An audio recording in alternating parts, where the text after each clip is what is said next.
welcome everybody, and thank you for joining our webinar today on DIY marketing. My name is Erika Davis, and I am an economic recovery consultant for the Watertown Oswego SBDC offices. And we are going to have a conversation about DIY marketing with marketing expert Nicole Ouellette here in just a few minutes. And just to talk a little bit about what this is going to be, we all know that, marketing is so important to all of our small businesses. And, so many of us are going the do-it-yourself route. So we're going to talk a lot about that today. And also just, that how do you keep up with it all, right? It can be super overwhelming. So Nicole's going to give us some great tips about all of that. I do want to introduce Nicole. And Nicole is the owner of Breakingeven Communications, which she founded in 2008. And she has built over 500 websites for her clients and has helped more than 600 people, small business owners, do more online with their websites, social media, blogs, and email newsletters. So Nicole is from Fort Kent, Maine, where her family owned the local hardware store. So she got a firsthand look at the joys and also the annoyances that we know about of running a small business. So in other words, she knew what she was getting into, and she knows the challenges for all small businesses, and of course now more than ever. Nicole also manages 2 working spaces, Anchor Space Bar Harbor and Anchor Space Potsdam, and she currently splits her time between Maine and New York. So Nicole, we really appreciate, we know how busy you are, we really appreciate you being here with us today to share your expertise. So let's get started. My first question to you is, how does a small business owner come up with a marketing plan? So thanks so much for having me. I love working with SBDC people. I'm a small business bootstrapper myself, so I know what it's like to have to navigate all of this. So I think that when people talk about marketing plans, we picture like these binders of, 50 or so pages of stuff that, you paid a fancy firm to do, and maybe you feel slightly overwhelmed by. Now, if you're a larger company, maybe you do reference the marketing plan on a fairly often, but I know myself, I found myself not doing that. So I actually found a few, basically, there's these concepts of these one-page business plans. There's also these concepts of these one-page marketing plans. And basically, it's just a super simple one-page, sheet of paper that you can fill out that asks you questions and allows you to get your ideas forward. So I would say if you've never done a marketing plan, I think that's a really good place to start. Also, it's easy to reference because it's one page. So I think a good marketing plan, though, and actually establishes a few different things. So to me, a good marketing plan addresses a couple of things. It addresses both new and existing customers. So how do you reach new people? How do you serve the people you already have? To me, it also has both online and offline strategies. I'm an online person, but an example in my real life, my co-working space, I know for a fact that when people come in for a tour, they book. So my goal is to get them physically here. So I have to do online stuff to get them physically into my space too. It's going to probably be a mixture, if you're a small business, of some kind of DIY stuff and some kind of delegating. And I think your poll probably reflects that. You probably have hired a marketing firm for some things, and you've probably done some other things yourself, because the reality is that, if we could outsource everything, we might, but we also probably like doing some things ourselves. And then you also want to do some stuff that's always worked for you, right? And you want to also try some new marketing techniques. It's really easy to get in a groove and be like, well, I already do Facebook, I don't have to do anything else. But the reality is your customers come in a lot of different ways. And I also think a good marketing plan should define what success looks like. When people come to me, the first thing they say is that, well, my marketing didn't work. And so I say, well, what didn't work? What were you expecting? And they just look at me like I have 6 heads. I think probably what people think is that I want to make more money, but defining what that looks like. Is it that, 20 people walk into my co-working space every single week? Is it that, Google searches driving traffic to my website increases by 50%? That kind of thing. So defining what success looks like to you. That way, when you do this plan for a while and you have a baseline, you can look back on it and say, okay, did these things happen? And I think that's, like I said, the primary reason why most people aren't happy is that they haven't defined what happiness looks like. Right. And I think sometimes too, people don't realize, that it takes time for things to build too. And so it's, that expectation of things needing to start happening right away can sometimes get in the way of thinking a little bit longer term with your marketing efforts. And I know it feels relatively easy to start things online, and it is relatively quickly to write a post or something, but just like building relationships in real life, it does take time. And if I could do things that quickly, well, let's just say I would be fanning myself with $1,000 bills lying on a beach somewhere. Yeah, right. Exactly. Well, I loved what you shared with us as far as, the one-page marketing plan. I think that was something that I wish I had when I was first starting my business. Well, I know I wrote my business plan, like when I started my business, probably like a lot of people did. And what I realized is I didn't reference it very often because it was so big, it was like, there were so many parts to it. So when I found these little one-page things, I thought, genius, like get your ideas out there, help you think through how it relates to everything else. And sort of visually and otherwise it works well when you're just starting out in particular. Yeah, absolutely. And anything like that, whether it's marketing plan, business plan, it's giving you the things to think about, because sometimes we don't know what we don't know, right? And so it's action, which I think that's great advice for sure. So, Nicole, how do I integrate digital marketing with my other marketing strategies? Well, I think, first of all, it's important to kind of define what you already have going. I can't tell you how many times I had a client do this. They were a restaurant, and this is back when Foursquare was a thing. It's not a thing anymore, but it's a really good example where he decided he wanted to do a Foursquare deal. And so those of you who don't know what Foursquare was, it was basically an app, and you would check into a local business. And if you checked in enough times, you'd be the mayor of that business. So I got really into it because I really liked kind of tracking where I'd been and stuff like that. But so this restaurant decided if you checked in and showed it to your waitress, you would get a half-price appetizer. The problem was no one told the waitresses. So they were showing them this thing, and the waitresses were like, okay, I guess it says you get a half off appetizer. But it was this completely confusing thing where the waitresses weren't telling their customers about it. And, so people were seeing stuff online, and it wasn't necessarily, there was no signage in the restaurant. There was no, like I said, telling of customers. So I think making sure that all of so like, let's say that you have someone that's in charge of your social media, and you have a different person that's running programs, making sure they like talk to each other periodically about what each other's doing so that you can actually coordinate things. So for example, like, one of my clients, I'm, doing the digital event part for them, and they have someone else who's running the marketing.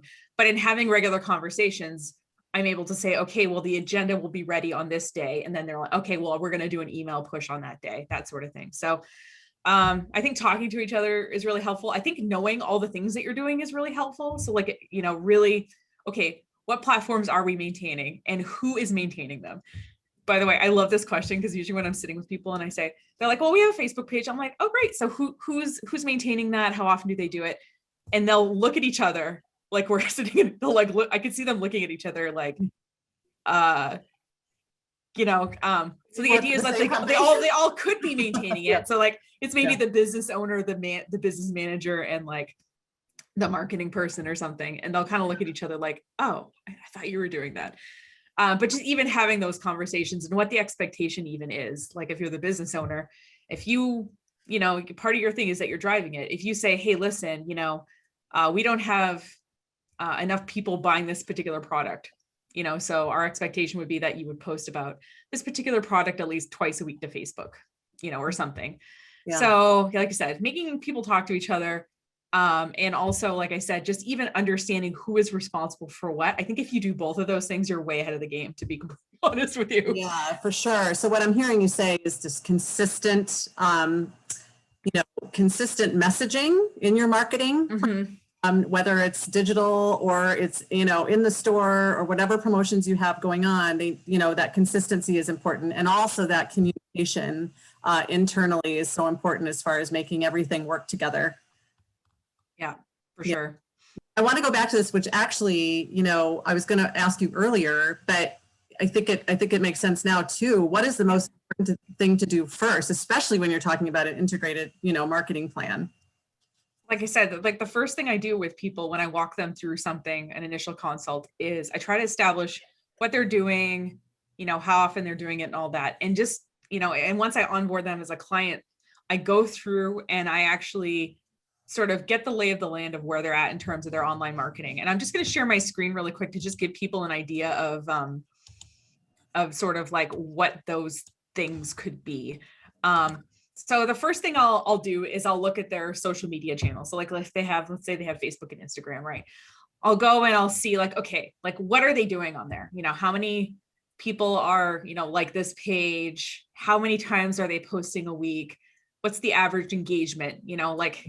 And if you're using any of these platforms as a business, so when you set up your account, it asks you, right, if this is a personal or a business account. Usually the difference between those two things is that the business account has some kind of statistics. So you can actually, log in and see what those, they might call them insights, they might call them something else, but usually within that platform, there's a section that gives you this kind of information. The second thing I look at is what their website is doing. In particular, if their website is an important part of their business. And I think in this past year, it's become a lot more of an important part of people's businesses, even if it wasn't before. But, what's their overall traffic like? Like how many people are going to this site? And if it's a local business, like someone on this call is a landscaper, obviously you can't like landscape for somebody in Colorado, but, so you're probably concerned about things like, okay, local traffic. Am I getting local people to even come to my website? What pages are they looking at? What pages are they exiting on? So we found that a third of one of my clients' traffics was going, he was an outdoor hunting fishing guide, and it was going to the 2017 fishing licenses page. It's not 2007. So people got there and they left because they thought, oh, like this page hasn't been updated since 2017. So we redirected that page to, the correct fishing licenses page, for example. Email, how many subscribers do you have on your email list? What's your average open rate? Do people click on, if you share links, are people clicking on them? And, how often do they do that? Local businesses review websites. What's, how many reviews do they have on these different platforms? And even some qualitative data. If you look through the reviews and everyone is complaining that you charge an extra $2 for drawn butter at your lobster shack, if like everyone's complaining about like, and it gives me an idea of what's going on. I know that's a specific example, but it's a true one. And then other measures of success. So like I might look and say, okay, if you have an e-commerce site, I might look at your average order value. I might look at how many repeat customers you have. If you're a restaurant, I might look at like what kinds of things get ordered in your online ordering thing. But what we want to do is we want to go back, not just for the week or so before you hired me. I want to go back a little bit of time and get an idea of historically what's been going on. Because looking at 1 week's worth of data isn't really going to tell you anything. So once you establish that, I think that's a really good first step, because you will see things that you're not expecting. I know I always do when I finally do that. I always find things like, oh, that's interesting. Right. Yeah. So and it usually gives you a good place to start too, because you see the holes and you can kind of fill them. Yeah, sure. So so what you're saying is really analytics first, right? Just establish where things are. And that way, if you're running, let's say you're going to commit to a set amount of actions over the next 6 months, you can do this exact same thing 6 months from now. And then you can see if, okay, did what I do, in addition to having like things I want, to get done, whether it's 20 people walking into my co-working space or whether it's increasing my average order value from $25 to $50.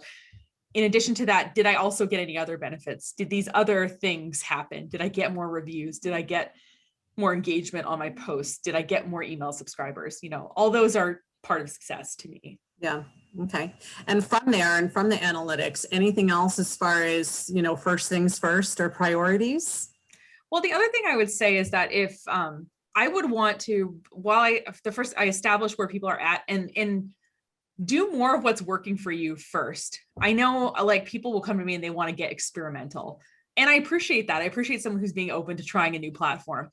But, an example of one of my clients, and I might just throw that on the screen too, because I thought I was like trying to think of like, what's like a good, just general example. And So this client she's a small e-commerce store. So she has like, I don't know, less than 100 products. I know that. And when we looked at it, her top 3 traffic sources were direct traffic. She has a very short URL, so it's kind of easy to remember. Facebook and Google searches. Those were her top 3 things. So rather than, and her conversion rate of her online cart is 9%. And the average between Shopify did this study, and it was like, they looked at 1 million websites or something. The average conversion rate is between 1% and 2%. So hers is 9%. So it's like, okay. And what you're talking about, just for clarification, is basically online orders. Yeah. So if you send 100 people to that store, 9 of them have placed an order. Gotcha. Right. Okay. So because just because you send someone to a website doesn't mean they buy anything, right? So the conversion is important, and that's why people are obsessed with search engines and their site doing well in search engines. Because if you can get more traffic, you're gonna make more money, assuming that some of them buy stuff. So we know that her problem isn't her website, and we know that her problem isn't that people don't come back and reorder. 80% of her orders are repeat orders. So so what I'd want to do is say, okay, Google search works well for you. Google offers free Google business listings. And one of the things you can do on your business listing is add products to your Google business listing. So since that's one of the things that actually gets people to her website, showing people what her products are right within Google and people can click through and buy them, I think would be a great use of her time. So we can look at this and she might say like, oh, I want to try Instagram or I want to try Pinterest, but I'm like, well, let's start with the things that are currently working for you and do more of them. Because ideally that should drive more orders or more traffic or whatever it is you're going for. Yeah. Then once you have, and then once you have more money, you can start experimenting with TikTok or whatever. But the other thing, so first I establish where people are. Second, I look at what's working and say, let's do more of that. And the third thing I would say is at least have one thing that people can buy or begin a transaction on your website. So if you're the landscaping company, I keep using that example because it was something that someone mentioned in the chat that they were a part of. Maybe they want to book a consultation for their yard. Maybe you just add that to your website where people can come and book a consultation for you to come look at their yard and decide whether it's worthwhile or not. Put up there. Yeah. Or and just about every business can offer a gift certificate. Be willing to offer a gift certificate. People want to buy from local businesses. So like give them away. If you don't want to develop a whole shopping cart, you can make a payment form and say, you know what, I'm willing to send a gift certificate. I'm willing to write a message and stick something in the mail and send it to somebody, So I would say like initiating at least one person online. That way we have money starting to come in. So if you do those 3 things, I think those are really good places for people to start. That's cool. And I want the money flowing.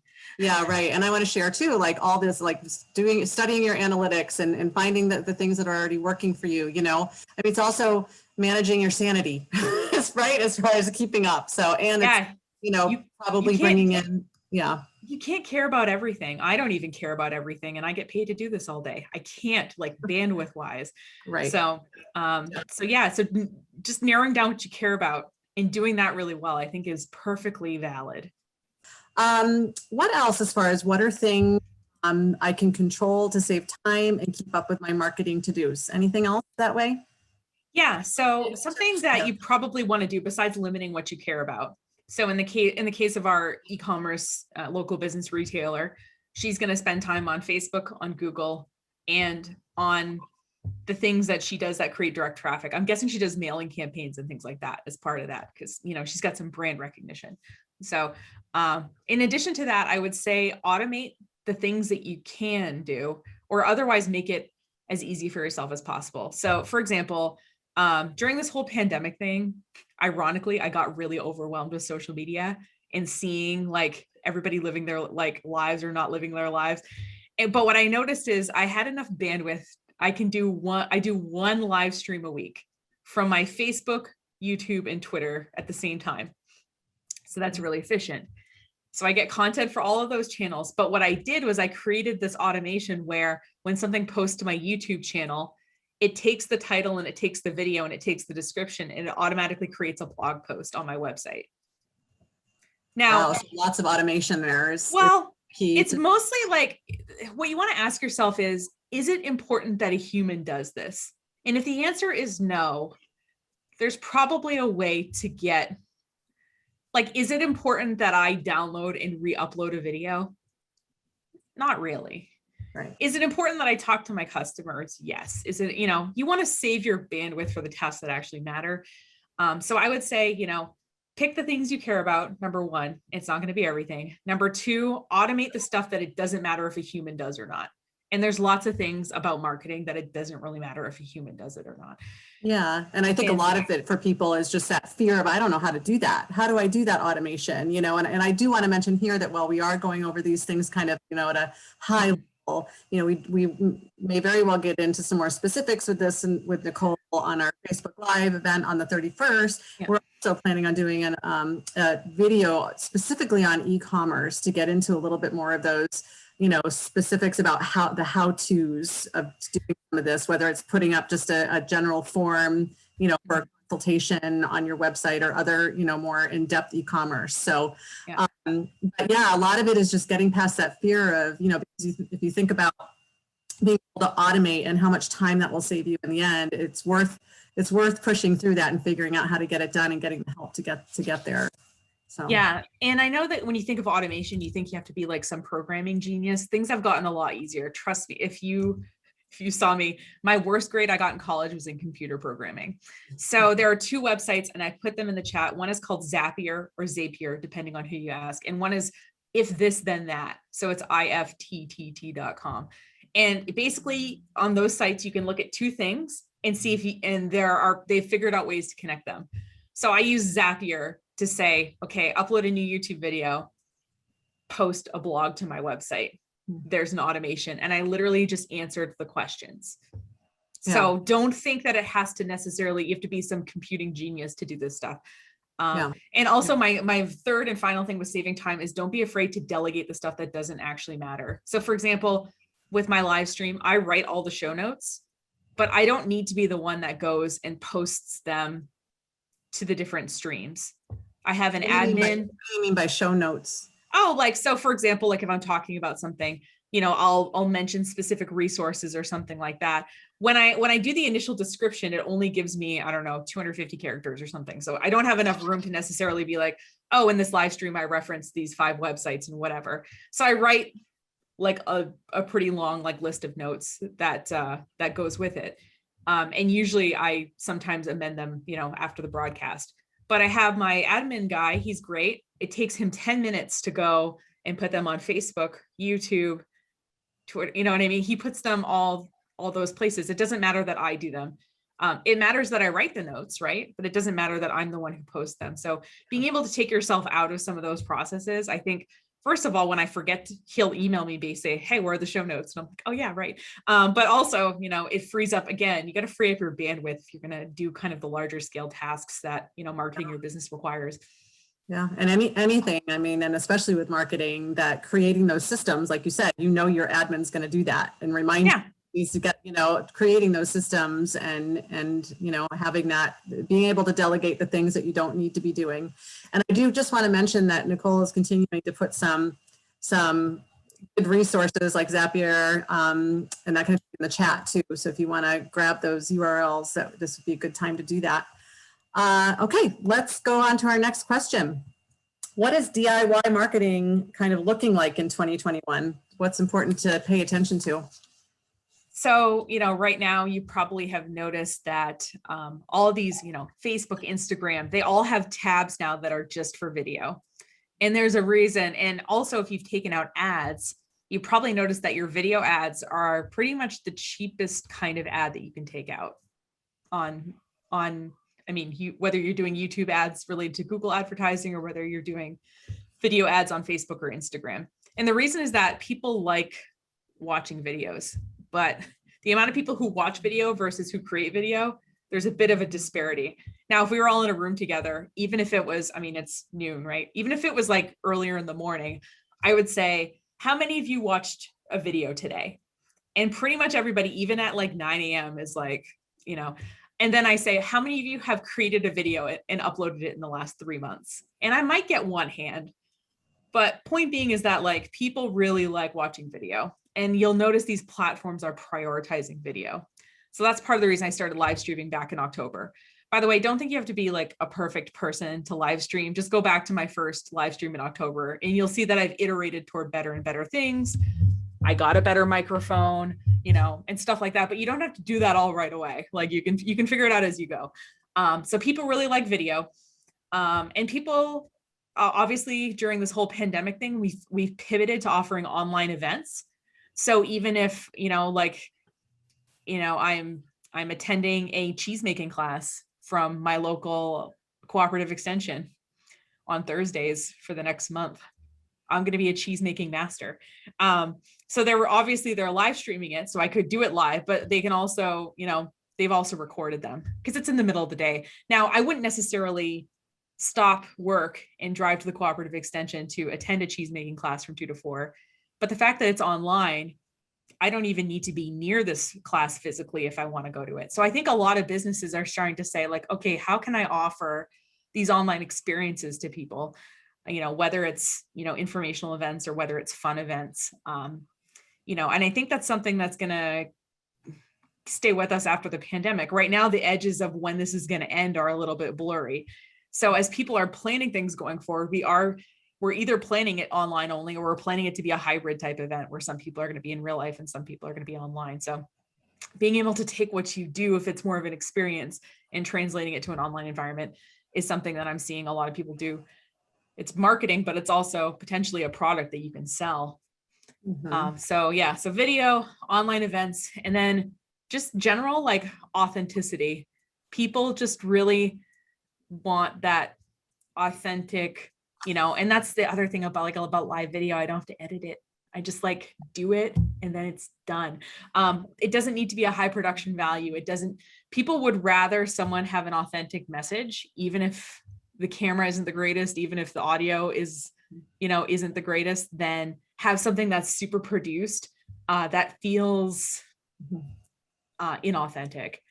Right. So yeah, so we're all kind of, you know, I think tolerant of these, you know, it doesn't have to look like a professionally shot TV commercial, and we're not expecting that anymore. And I think if anything, people trust something that feels a little bit, not rougher around the edges, but a little less edited, a little less yeah, performative.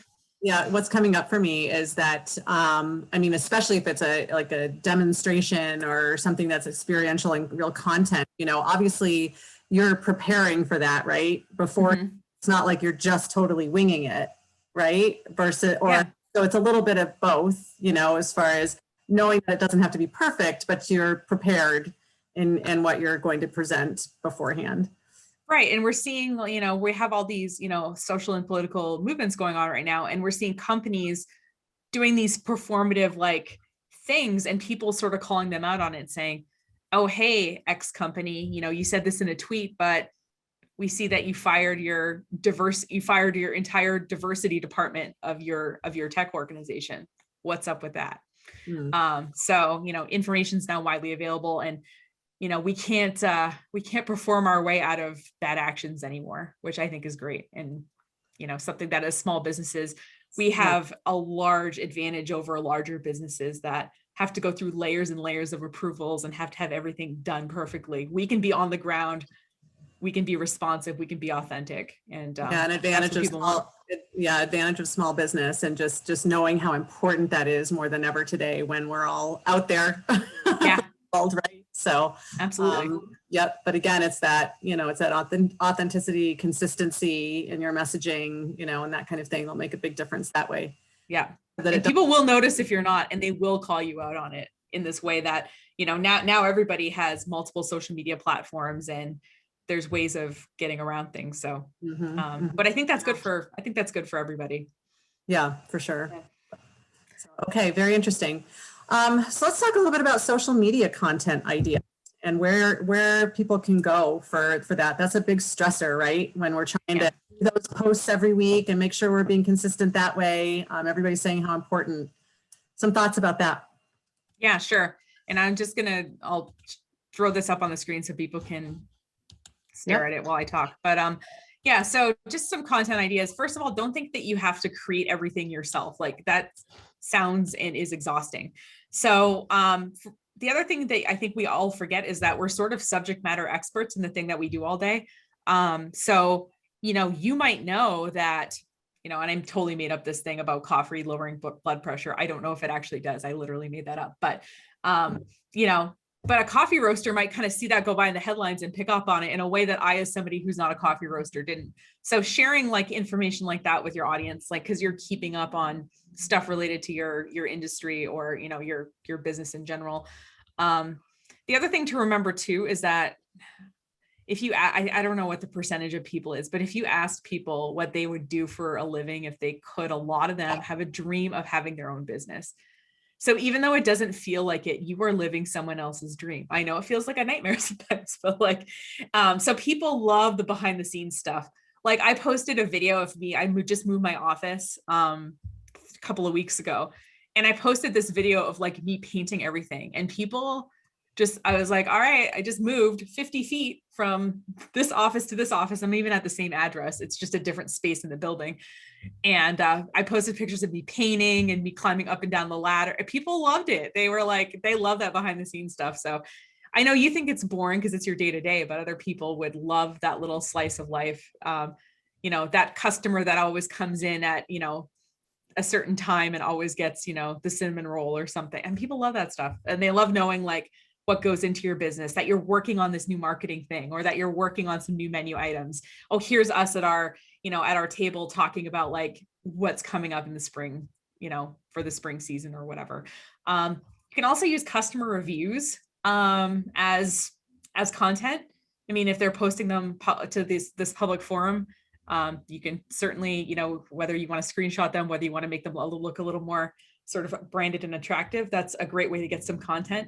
It also can show people, the kinds of things that other customers like about your business. Any, like local information, in particular, if you live in a small town, there's probably a lot of local businesses that aren't putting information out there. So I have a customer I know, and they have a storefront, and they literally just take a picture outside their window of the main street of the town. And so when they get a lot of snow or something, or when, it's a beautiful day or something, and people just, really like that sort of local knowledge and that local experience.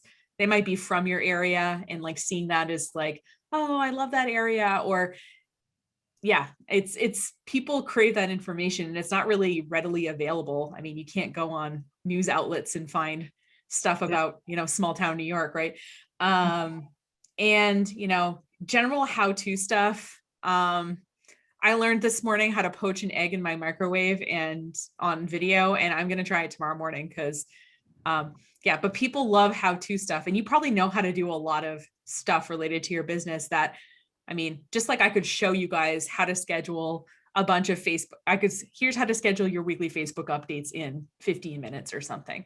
I know how to do that, and I could show you how to do that. And there's things how to do that other people don't, that you can sort of give them a little window into your business, give them some value. And I think they'd really appreciate it. So don't feel like it has to be something that you have to like sit down every morning with the blinking cursor in your face, and you have to like think about something inspirational. Right. I will say too, it's best to do this stuff as a sort of batch situation, so that you're not, when I sit down and write a blog post, I actually write like 3 blog posts. I'll block off an afternoon because I'm in the writing mode. And rather than stopping myself and writing a Facebook update every day, I will write a batch of updates. So doing stuff like that in batches is a lot more of an efficient, less crazy making way to do stuff too. Right, exactly. Like find when it's a good time for you as far as your creative, stuff going on, that way, and do it all at once. Yeah, I've heard that's great advice too. And from what you were saying before, as far as content ideas, I mean, we keep saying, and I've said in webinars before, it's not so much necessarily the product, it's the people behind the product. So it sounds like social media content's a great way to share that stuff, that kind of that experiential, or that authenticity with your customers in the specific ways that you were mentioning, for sure. So yeah, and you never know what people like about your business until you start talking to them. And sometimes it's something as simple as, this person is my barista, and I just get a kick out of them, or, you know, yeah, all that stuff really makes a difference. Let's talk a little bit, just very briefly, about social media platforms and, you know, which ones should small businesses use, if that's even, if you can even get that general with it, right? Yeah, I think so. So first of all, like one way to think about it is, you know, what kind of content do I feel comfortable creating? So for example, one of my clients is dyslexic and he's not a very good writer, but he takes great photos. So I would sort of prioritize for something he could maintain. Anything that's sort of like photo based is something that he's gonna do better at, you know, and because that's where his talent is. So that's one way you can think about it, is like, what kind of stuff do you actually like sharing and what's your skill set in? So if it was photography that he was really, you know, highlighting photographs, what platform do you think he's using for that? Yeah, like Instagram. Like Instagram, he does great on. I mean, people love his Instagram, you know, and because that's where, you know, photos really shine. I mean, Facebook kind of does a little bit of everything. You know, it does the video, it does the text posts, it does the, you know, so you can also generally be on Facebook for most of these. But so one thing to think about, like I said, besides the type of content, is you can think about, you know, what's driving traffic to your website. So my e-commerce client example I showed at the beginning, who gets her top 3 traffic sources are, you know, one of them is Facebook. Obviously, if that's working for her, she should post there more. But the other way that you can think about it, if you're sort of not particularly inspired by a certain type of content, or particularly inspired by a platform that's already working for you, you can think about the demographics of your typical customer. And if there are graphs on the internet, you can look at all of these sites based on male versus female breakdown, level of income, level of decision making, you know, so yeah, exactly. So for example, if I'm I'm like a B2B person, right? So one of my best places that I've gotten 2 of my 3 biggest clients off of LinkedIn. That's a really good place for me to be. You do mean business to business, right? So yes. Sorry, I should. That's okay. That LinkedIn is a good demographic for you. That's where your customers are probably going to be. Mm-hmm. Yeah, they're, you know, not only are they older and have a little bit of, but they tend to be, I think a majority of them are decision makers within their company. So the people who are seeing my stuff have the power to like hire me, or at least tell someone else that they should hire me and have them being taken seriously. So, yeah, and then, you know, what do you actually enjoy doing? Now, I haven't been approved for LinkedIn streaming yet, which is why I don't also stream to LinkedIn. I've asked them 3 times. And what I do after all of my broadcasts is I put the link to my broadcast on my LinkedIn. Right. So there are, you know, around this. Yeah. Yeah, exactly. Yeah. So I would say just, you know, pick 1 or 2 and try them. I wouldn't necessarily put all your eggs in one basket. So, you know, I've had friends who have built like a really big, you know, following on a certain platform, and then something happens and the algorithm changes or whatever, and suddenly, you know, they're getting a lot less views than they used to. So I'd say spread your risk across a couple, if you can. And if you're selling product, you know, I've heard that like Instagram is better for that, but you could. Instagram is great. Pinterest is really great too, in particular for like. Because what happens in a lot of these markets and with ads, it's bid based, right? So if someone is willing to pay $2 for a click and you're willing to pay $1, their ad is going to beat your ad. So over the holidays, what happens is Q4 gets really expensive for ads for people because everyone's buying ads. So I started experimenting with Pinterest for one of my clients who sells some stuff on Etsy. And people go on Pinterest when they're interested in buying something. It's the P one. It's, you know, so if like, for example, when I was looking for rugs for my office, I went on Pinterest and looked at rugs just to see a variety of good looking rugs that people were using. So people do go there to make purchases, and ads there are really cheap compared to the other 2 platforms during the heavy holiday season. So interesting. Don't be afraid. Yeah, there's some popular ones, but don't be afraid if something is smaller but has more of your demographic. That might actually be a really good place to be. So you could pick like a really big platform like Facebook or Instagram, and then you could pick a smaller one, you know, a more niche one, and run and do them both. And you might be surprised at kind of which one ends up working better. Yeah, and it's probably a good thing to kind of check out what people are doing in similar markets and that kind of thing, and decide whether or not you want to do the same thing or something different, right? But it's helpful to do that research too, probably. Mm-hmm. All right, let's go on to, this is my last question to Nicole. How do I know my marketing plan, right? My integrated marketing plan and strategies are actually working? Right. So for example, there's a couple of things. First of all, like you are getting more of the thing that you've defined you wanted in your marketing plan, whether, like I said, I want 20 people to come through Anchor Space. I can easily track that for 6 months and see if what I'm doing, if I'm getting more people kind of coming in the door. And if so, then it's working, right? But, sort of more numeric ways to look at that is, number of purchases, sort of like an increase, increase in purchases, an increase in order value. So maybe you're getting the same number of customers, but they're buying more. You've decided, hey, we're going to have free shipping for orders $100 and over, and we're going to market that. And so maybe after you do that, you're getting the same customers, but they're doing what I do, and they're doing anything they can to get the free shipping, which isn't free because they're buying more stuff. But that's so, so you want to think about, okay, am I getting more of what I want to be getting? And then, I talked about at the beginning, establishing those baselines of things like looking at your social media numbers, looking at your website numbers and all that. Well, now you go and you pull all that again, and you see if there's any differences in numbers. Did you get more online reviews? Did you increase from being the, third best bookstore to like the first bookstore of whatever town you're in? So have any of those changes happened? Because you have your baseline data, you've run the thing. Now you're looking at the same data again. And if it's improved, I think that means it's working. But the main thing is to give it, whatever you do, just give it some time to work. At least 3 months, I would say, to be really fair with it. And you also just don't want to compare, like 3 months ago was Christmas. Well, I think it was something like that. It was around the holiday season. So it might be more fair to compare. I saw like there was a question, and I haven't read it yet, about seasonal businesses. So obviously the previous 3 months of January, February, March are not going to compare to the next 3 months of, April, May, June. Like your stuff's going to start picking up then. So make sure if you're going to compare one period to another, that it's actually a relatively fair comparison. So anything else as far as how you know it's working? People will tell you. I had a client, and I told her that to let me increase her posts on Facebook to 5 times a day from once a day. And she really was skeptical. And I said, let me do it for like a month. And then if it doesn't work, we can turn it off. She said, okay.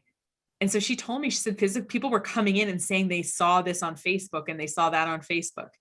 And she was like, I will never question you again. I'm sorry. But the thing with Facebook in particular is that the algorithm makes it so that you don't really see stuff from businesses that you follow necessarily. There's a 2 to 3% organic reach, which means the amount of, if you have 100 people that follow your page, Facebook is going to show the update to between 2 and 3 people. And based on how they react, it'll decide to show it to more people. So that's why you always see if someone gets a puppy or, the really important news that everyone reacts to, you always see that because Facebook's thinking that is an important thing for you to see. People might actually walk up to you and say, hey, I saw this online. And as somebody with a relatively new brick and mortar business, like I don't necessarily get people walking in saying, oh, I saw that.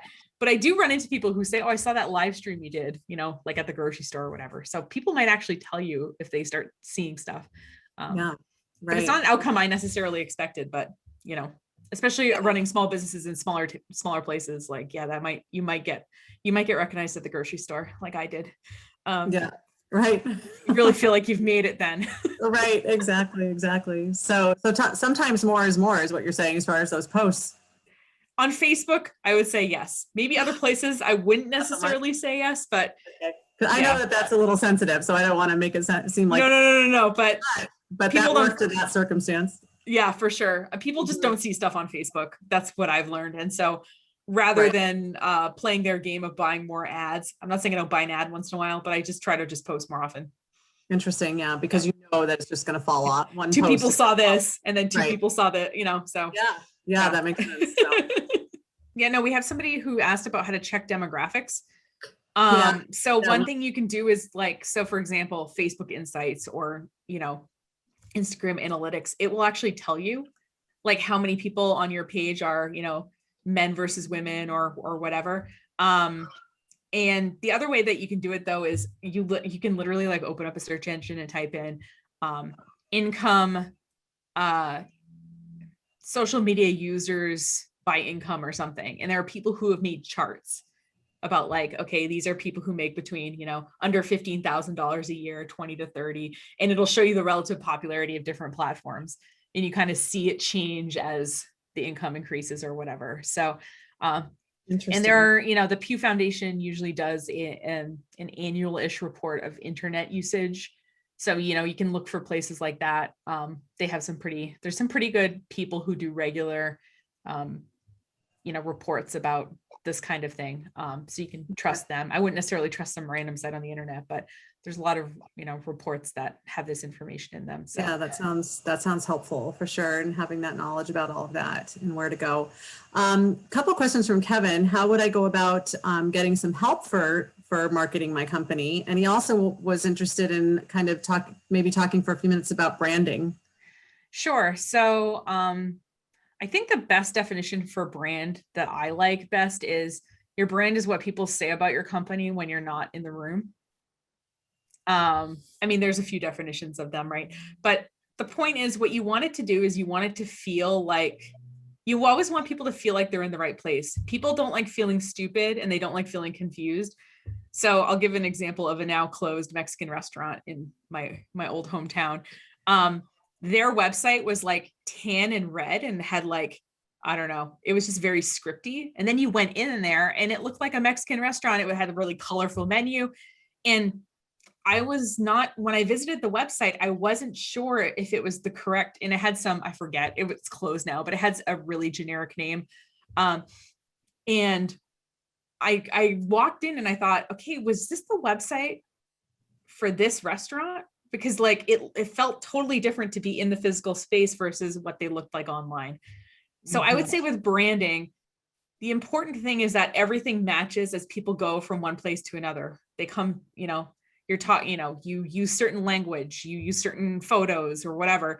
And that when they see it on Facebook, go to your website to get more information and then physically come into your store, that all of that feels really consistent.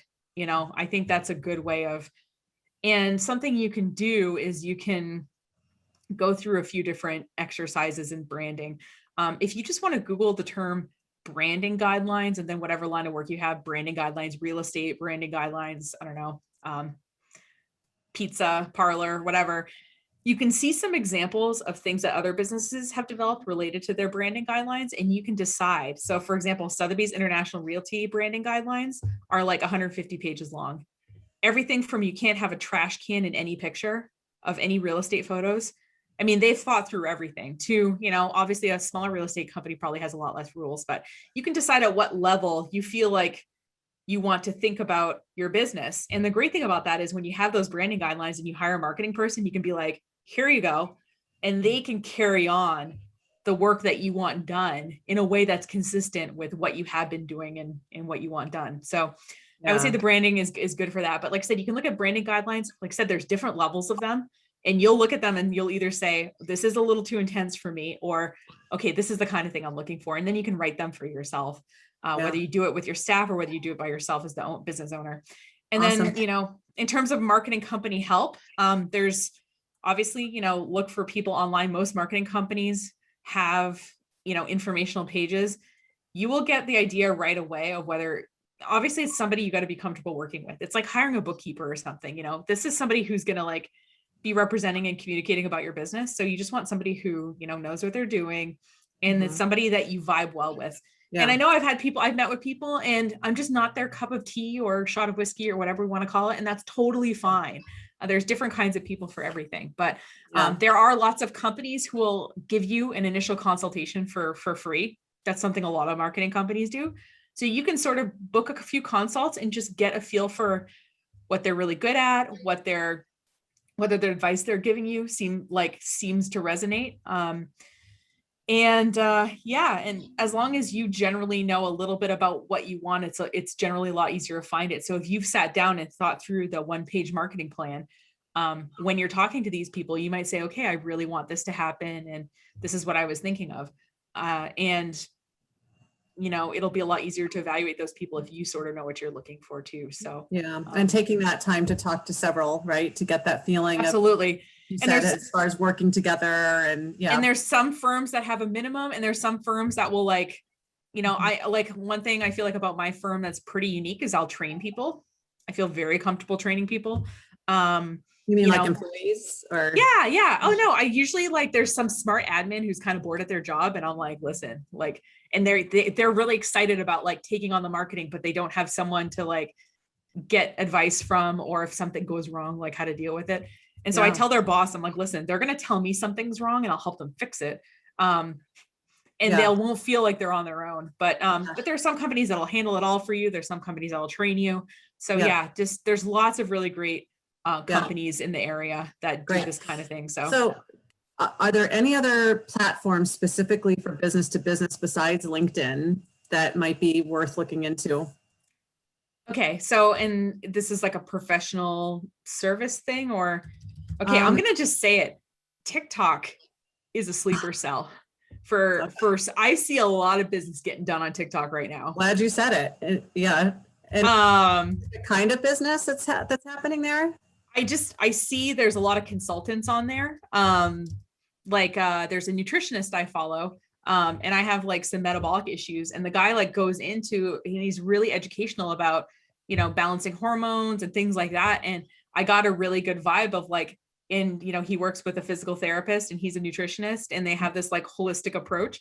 They're I think they're out of right outside Ottawa or something. But I started so I've been following him for 3 weeks, and I'm like, I think I'm going to hire this guy to help me out with some random health issues that I have off of TikTok. But he's been slowly educating me in 60-second videos about, and well, not just me, everybody who follows, but so I do see consultants. I follow a lot of salespeople on TikTok who give people advice on, job interviews and things like that. So there really is. And then there are people who are selling physical products also on there. I mean, I bought stuff from small businesses I've seen on TikTok. I bought physical products too. So yeah. So I need to sign up. I really like it. I really like it way more than I thought. I've been on that platform more than any other lately. It's still a fun place. It's not really work to me right now because I'm not really doing it for other clients. My clients aren't asking me for it, but and other business to business places, I'm trying to think. Reddit also is good. And Nicole, thank you so much for joining us. Thank you for all the really awesome marketing tips, especially for DIY and more too. So we've all DIY'd a bit. I'm happy to help. And there's lots of great tools out there. So don't feel intimidated by it. It's easier now than ever to do this kind of stuff.